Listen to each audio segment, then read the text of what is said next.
नमस्कार इंजिनियर्स, कसे आहात सर्वजण? कसे आहात सर्वजण? नमस्कार विद्यार्थी मित्रांनो, पुनश्च एकदा आपल्या या YouTube चॅनलवरती तुम्हा सर्वांचे स्वागत आहे. तर आज आपण पाहणार आहोत NBN Sinhagad college of engineering review. चॅनलवर नवीन असाल तर सबस्क्राईब करा, शेअर करा, मित्रांपर्यंत व्हिडिओ शेअर करायला विसरू नका. जेणेकरून MST CET 2025 किंवा JEE मेन्स 2025च्या विद्यार्थ्यांसाठी कॉलेज कसं सिलेक्ट करायचं, कॉलेज कसं निवडायचं किंवा कॉलेजचा कट ऑफ, कॉलेज कुठे लोकेटेड आहे, युनिव्हर्सिटी कोणती आहे, रँक किती आहे, कट ऑफ किती आहे, फी स्ट्रक्चर किती आहे, हॉस्टेल आहे का नाही, ही सर्व इन्फॉर्मेशन त्यांच्यापर्यंत पोहोचावी यासाठी आपण व्हिडिओ बनवत आहोत. तर तुमचे मित्र मैत्रिणी कोणी भाऊ बहीण असतील तर त्यांच्यापर्यंत हा व्हिडिओ नक्की शेअर करायला विसरू नका. आणि आजचा व्हिडिओ खूप महत्त्वाचा होणार आहे, तरी आपण शेवटपर्यंत पाहावी अशी मी नम्र विनंती करतो. तर चला मग सुरुवात करूया. NBN Sinhagad college of engineering Pune establish झाला आहे 2011 मध्ये. ठीक आहे. लोकेशन आहे पुणे महाराष्ट्र. कॉलेज टाईप आहे प्रायव्हेट कॉलेज टाईप आहे आणि SPPU अंडर येतं. युनिव्हर्सिटी जी आहे ती SPPU येईल, सावित्रीबाई फुले पुणे युनिव्हर्सिटी. ठीक आहे. तर कनेक्टिव्हिटी पहा, 14 kilometre from Pune railway station. किती जवळ तुम्हाला कॉलेज पाहायला भेटेल. एक 15 ते 20 मिनिटात तुम्ही कॉलेजपर्यंत पोहोचाल.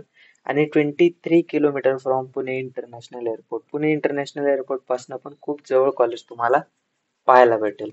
तर पाहूयात कोर्सेस अँड फीस. BTech साठी 3.5 लाख 3 to 4 इयर्स साठी. एलिजिबिलिटी पाहायला गेलं 10+2 45% म्हणजे 12वी तुम्हाला 45% असले पाहिजेत. आणि एक्झाम्स आहेत JEE mains plus MST CET. ठीक आहे. MBA पण आहे, त्याला 1.9 लाख फीस आहे. ग्रॅज्युएशन आहे, त्याच्यासाठी एलिजिबिलिटी म्हणलं तर ग्रॅज्युएशन पाहिजे 50% पासून.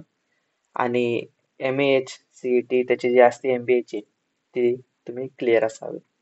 ME Tech साठी पाहूयात 1.6 to 1.8 लाख रुपये फ्री आहे. ग्रॅज्युएशन मध्ये तुम्हाला परत 50% पाहिजेत. आणि जे एक्झाम्स आहेत गेट किंवा MST CET MTech ची जी एक्झाम होते त्याच्या थ्रू तुम्ही या ठिकाणी ऍडमिशन घेऊ शकता.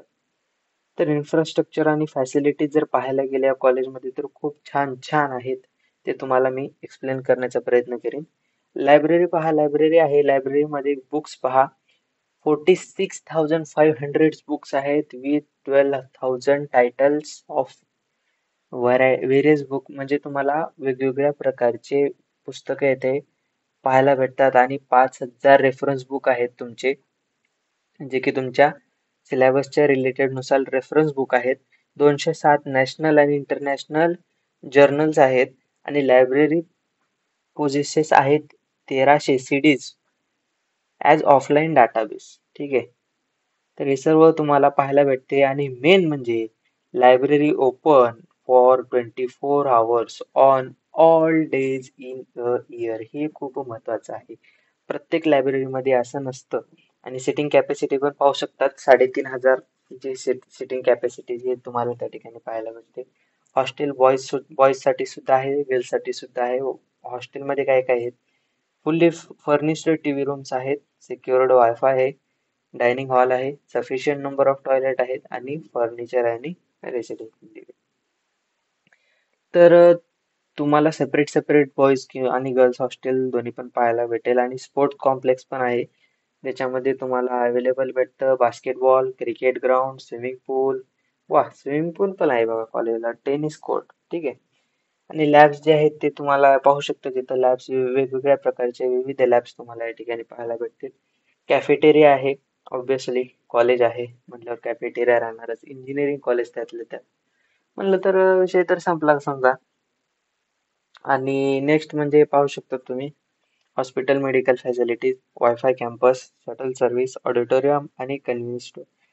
तुम्ही जर हॉस्टेलवर राहण्याचा प्रयत्न करत असाल तर तुम्ही हॉस्टेलवर राहू शकता. अन्यथा तुम्हाला शटल सर्व्हिस सुद्धा अवेलेबल आहे. जाण्या येण्यासाठी तुम्हाला बसेस अवेलेबल आहेत, त्या ठिकाणी तुम्ही जाऊ शकता. नाही म्हणलं तर आपले पुणे महानगरपालिकेच्या पण बसा तुम्हाला त्या ठिकाणी कॉलेजपर्यंत नेऊन सोडते. तर फी स्ट्रक्चर पाहूयात. 3.5 लाख 3 to 4 इयर्स साठी आहे हे फी स्ट्रक्चर. आणि तुमची जी फीज जी आहे ती तुमची कास्ट कॅटेगरी नुसार व्हॅरी होते तुमची स्कॉलरशिप वगैरे सर्व कॅटेगरी धरूनच तुमची फी स्ट्रक्चर जे आहे ते डिसाईड केली जाते. हॉस्टेल फी आहे 75,000 पर इयर साठी तुम्हाला आणि मेसचे जे आहे ते वेगळे इन्क्लूड असतील. मोड ऑफ ऍडमिशन पाहूयात. एमएसटी सीईटी आणि जेएमएस थ्रू तुमचं ऍडमिशन होतं आणि काउन्सिलिंग एमएसटी सीईटी आणि जेएमएस दोन्ही पण काउन्सिलिंग होतील.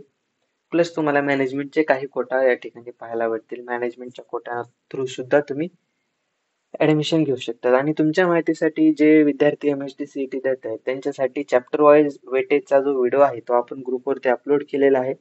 लवकरच आपण सब्जेक्ट वाईज वेटेजचा जो व्हिडिओ आहे तो आपण अपलोड करणार आहोत. त्याच्यावरती प्रोसेस चालू आहे.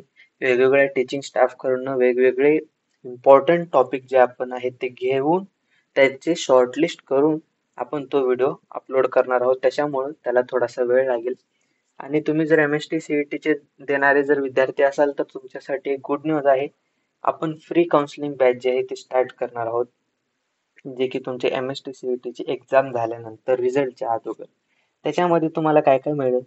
तुम्हाला कॉलेज लिस्ट काढून देणं असेल, तुमची रँक किती आली, रँकवरनं कॉलेज लिस्ट काढून देणं, तुम्हाला कोणतं कॉलेज सुटेबल आहे, कोणत्या कॉलेजमध्ये किती जागा आहेत, कोणत्या कॉलेज कॅप राऊंड कसं भरायचं, फर्स्ट कॅप राऊंड काय असतं, सेकंड कॅप राऊंड काय असतं, थर्ड कॅप राऊंड काय असतं, तुमचं कॉलेज अलॉट झाल्यानंतर काय करायचं असतं, फ्रीज करायचं असतं, बेटरमेंट करायचं असतं, या सर्व इन्फॉर्मेशन आपण त्या फ्री काउन्सिलिंग बॅचमध्ये टोटली तुम्हाला फ्री देणार आहोत. तर तुम्हाला जर एनरोल करायचं असेल तर मी डिस्क्रिप्शन बॉक्समध्ये नंबर देईन, त्यावरती जाऊन तुम्ही कॉन्टॅक्ट करू शकता. ठीक आहे. तर पुढं पाहूयात आपण कट ऑफ पाहूयात. 2024चा आता आपण इथे कट ऑफ घेतलेला आहे. मेकॅनिकल साठी आहे 65.04, ENTCचा आहे 85.26, CS आहे 91.13. पाहू शकता. इलेक्ट्रिकल इंजिनिअरिंगचा आहे 73.45 आणि इन्फॉर्मेशन टेक्नॉलॉजीचा आहे 90.93. हे आहे जनरल होम स्टेटचे कट ऑफ आहेत तुम्हाला. अदर दॅन होम युनिव्हर्सिटी किंवा अदर दॅन होम स्टेट जर पाहिजे असतील तुम्हाला तर खाली मी नंबर दिलेला आहे त्याच्यावरती तुम्ही कॉन्टॅक्ट करू शकता. त्या ठिकाणी तुम्हाला मी तशी गाईड देईल, तसा कट ऑफ तुम्हाला भेटून जाईल. आणि तुम्हाला जर ही PDF पाहिजे असेल तर मी व्हॉट्सअप ग्रुपची लिंक पण टाकलेली आहे, त्या ठिकाणी जॉईन करू शकतात. आल्सो आपला टेलिग्रामचा सॉरी आपला इंस्टाग्रामचा एक पेज नवीन नवीन तयार झालेला आहे, त्याला पण जाऊन तुम्ही जॉईन करू शकतात, एन्जॉय करू शकतात. ठीक आहे. तर प्लेसमेंट पाहूयात. मला जे कॉलेजच्या वेबसाईटवरनं जे प्लेसमेंटचा रेशो भेटला किंवा जे काही प्लेसमेंट भेटली तेवढंच मी तुम्हाला सांगत आहे, बाकी काही नाहीये. तुम्हाला जर जास्त इन्फॉर्मेशन पाहिजे असेल तर कॉलेजच्या वेबसाईटला व्हिजिट करा, तेथे तुम्हाला गायडन्स नंबर दिलाय, त्या ठिकाणी तुम्ही कॉल करून बिनधास्तपणे विचारू शकता. मला जेवढं भेटलं आहे तेवढं मी तुम्हाला सांगत आहे. ठीक आहे. तर कोर्सेस आणि प्लेसमेंट पहा 2016चे दिलेले आहे त्या ठिकाणी. कम्प्युटरचा आहे हायेस्ट सॅलरी 10.30 lakh 2016चा.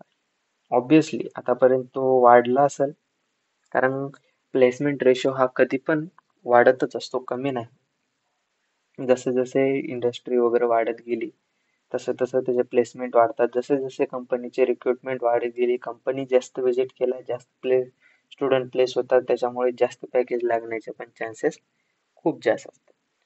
तर व्हिडिओ कसा वाटला तुम्ही कमेंट बॉक्समध्ये कळवा. मित्रांपर्यंत शेअर करायला विसरू नका.